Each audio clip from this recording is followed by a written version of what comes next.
चले लौटते हैं। अध्याय तीसरा, ग्रामीण क्षेत्र पर शासन चलाना, भाग चौथा। और इस अध्याय में हम देखेंगे नील का उत्पादन कैसे होता था,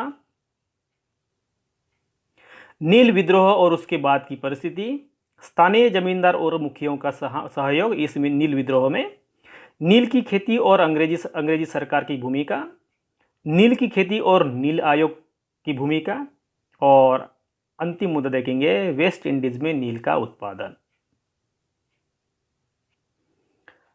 आप इस चित्र में देख रहे हैं कि नील का उत्पादन कैसे होता था। तो यहाँ एक चित्र से हम समझने की कोशिश करते हैं। तो ये चित्र है नील के खेतों के पास स्थित नील का एक कारखाना है, जो विलियम सिम्पसन द्वारा बनाया गया ये चित्र है 1863 में।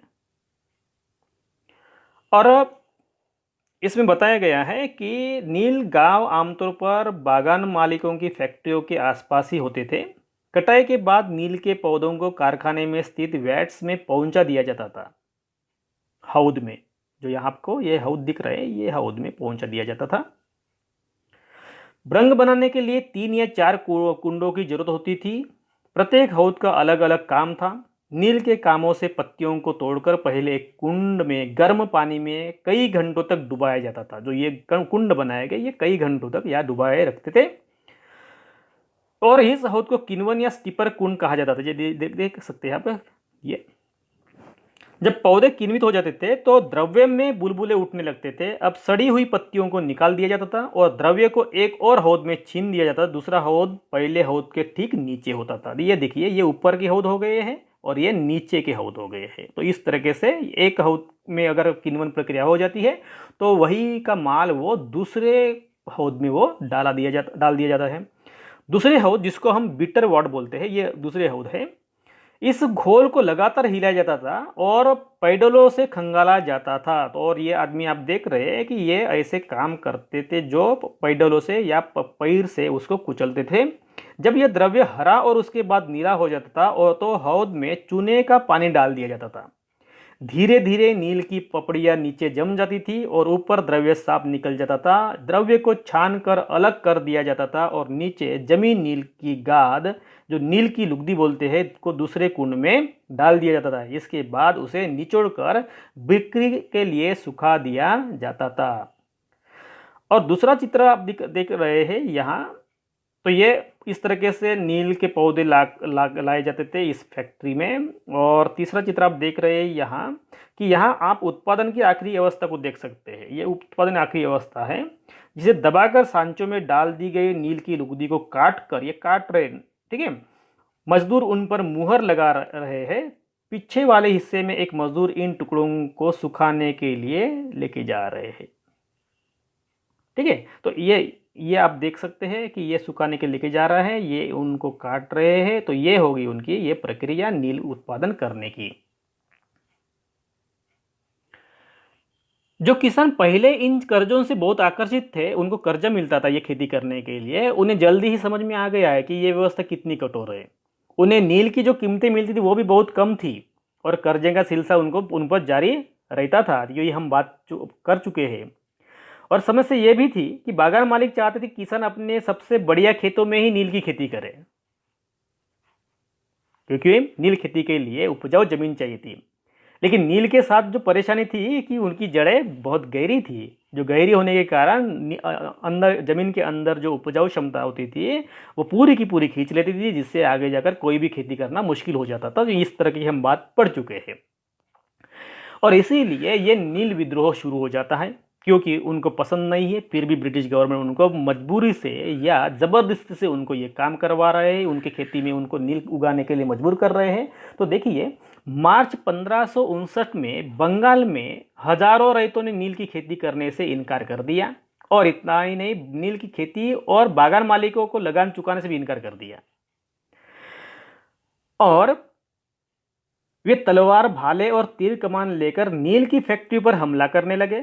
उसमें किसान भी थे, औरतें भी थी, उनके और भी लोग थे, साथीदार भी थे। औरतें अपने बर्तन लेकर लड़ाई में कूद पड़ी। बागान मालिकों के लिए काम करने वालों का सामाजिक बहिष्कार कर दिया गया। बागान मालिकों की तरफ से जो लगान वसूली करने के लिए जो लोग आते थे, जिनको गुमाश्ता या एजेंट कहते थे, उनकी भी पिटाई कर दी गई। और रईतों ने कसम खाई कि वो ना तो वे नील की खेती के लिए कर्जा लेंगे और न ही बागान मालिकों के लाठियालों या लाठीधारी गुंडों से डरेंगे। इस तरह से उन्होंने कसम खाई और ये कसम नील उत्पादन करने के लिए भारी मुसीबत साबित हो गई। जब किसानों ने नील मालिक या नील बागान मालिकों के खिलाफ इस तरह से बगावत करेंगे तो नील के किसान चुप बैठने को तैयार नहीं थे, क्योंकि उन्हें बगावत की जो ताकत कहां से मिली थी। क्योंकि इसमें कोई शक नहीं है कि नील की खेती अत्यंत दमनात्मक थी, लेकिन जो लोग दबे होते हैं वे हमेशा बगावत नहीं करते। ऐसा कभी कभी होता है, लेकिन यहाँ अलग हो गया है। 1859 में नील रईतों को लगा कि बागान मालिकों के खिलाफ बगावत में उन्हें स्थानीय जमींदारों और मुखियों का भी समर्थन मिल सकता है, और इसीलिए बागान बहुत सारे गांव में जिन मुखियों से नील के अनुबंधों पर जबरन दस्तखत करा गए थे, उन्होंने ही नील किसानों को इकट्ठा किया और लठियालों के साथ आमने सामने की लड़ाई लड़ी।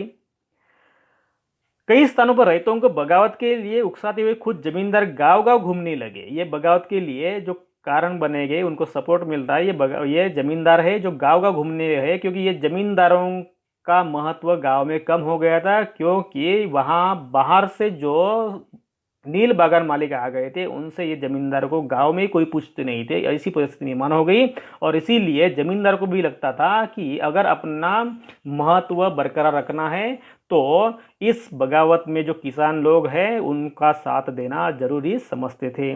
बागान मालिकों की ताकत बढ़ने से जमींदार परेशान हो गए, और जमींदार इस बात से परेशान थे कि बागान मालिक की ताकत बढ़ती जा रही थी और बागान मालिक जबरन लंबे समय के लिए उनसे जमीन लेते थे। और इसीलिए ये जो विद्रोह था, यह विद्रोह बागान मालिकों के लिए भारी पड़ रहा है। जब नील के किसानों को यह भी लग रहा था कि अंग्रेजी सरकार भी संघर्ष में उनका साथ देगी, अभी उसका भी कारण देखिए। उनका कयास था कि 1857 में एक बहुत बड़ी बगावत हो गई थी, जिसमें ब्रिटिश सरकार हिल गई थी, और यह ब्रिटिश सरकार एक और व्यापक विद्रोह के खतरे से डरी हुई थी। जब नील की खेती वालों जिलों में एक और बगावत की खबर फैली तो लेफ्टिनेंट गवर्नर ने 1859 में की सर्दियों में इलाके का दौरा किया। इन्होंने 1859 में दौरा किया और रईतों को लगा कि सरकार उनकी दुर्दशा से परेशान है। बरसात में मैजिस्ट्रेट एशले ईडन ने एक नोटिस जारी किया और उसमें उन्होंने कहा था कि रईतों को नील के अनुबंध मानने के लिए कोई भी मजबूर नहीं कर सकता, और इस तरीके से उन्होंने एक नोटिस ही जारी करके उन्होंने घुमा दिया। जब एशले ईडन ने यह नोटिस जारी किया तो यह खबर फैल गई कि रानी विक्टोरिया रानी, क्योंकि वो उनका प्रतिनिधि है, उनका ऑफिसर है, इसलिए उनको लगता है कि रानी विक्टोरिया ने ही नील की खेती न करने का हुक्म दिया। ऐसा लोगों में एक संदेश पहुंच गया। और आगे की बात देखते हैं। कलकत्ता जो पढ़े लिखे लोग हैं वो भी रईतों की दुर्दशा देखने के लिए, बागान मालिकों की जबरदस्ती सामने लाने के लिए अत्याचारी नील व्यवस्था के बारे में लिखने लगे, और बागान मालिकों की रक्षा के लिए सरकार को सेना बुलानी पड़ी, क्योंकि परिस्थिति ही ऐसी निर्माण हो गई, क्योंकि बागान मालिकों की जान को खतरा होने लगा, क्योंकि जहां वहां बागान मालिकों के खिलाफ आंदोलन और विरोध होने की वजह से बागान मालिक डर गए थे। तो पहला परिणाम हो गया है कि पढ़े लिखे लोग इसके बारे में लिखने लगे, और नोटिस निकलने के बाद खबर फैल गई कि विक्टोरिया रानी ने ही ये बंद करने के लिए कहा गया है, और उनकी रक्षा करने के लिए, मतलब बागान मालिकों की रक्षा करने के लिए सेना बुलानी पड़ी।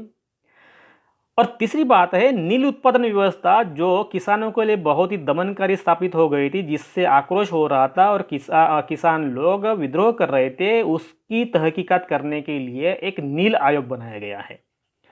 और इस नील आयोग ने, जो आयोग बनाया गया है, बागान मालिकों को दोषी पाया, और जो वो जोर जबरदस्ती से उनसे काम करवा रहे थे, उनसे उत्पादन करवा रहे थे, उसकी भी उनकी आलोचना की।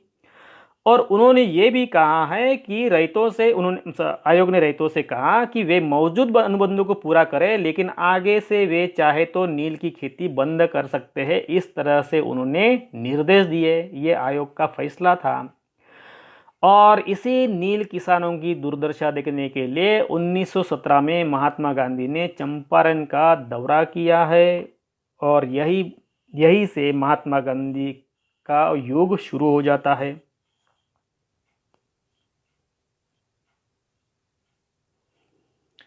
अंतिम मुद्दा हम देखेंगे, वेस्ट इंडीज में नील का उत्पादन। तो यहाँ एक तस्वीर दिखाई दे रही है।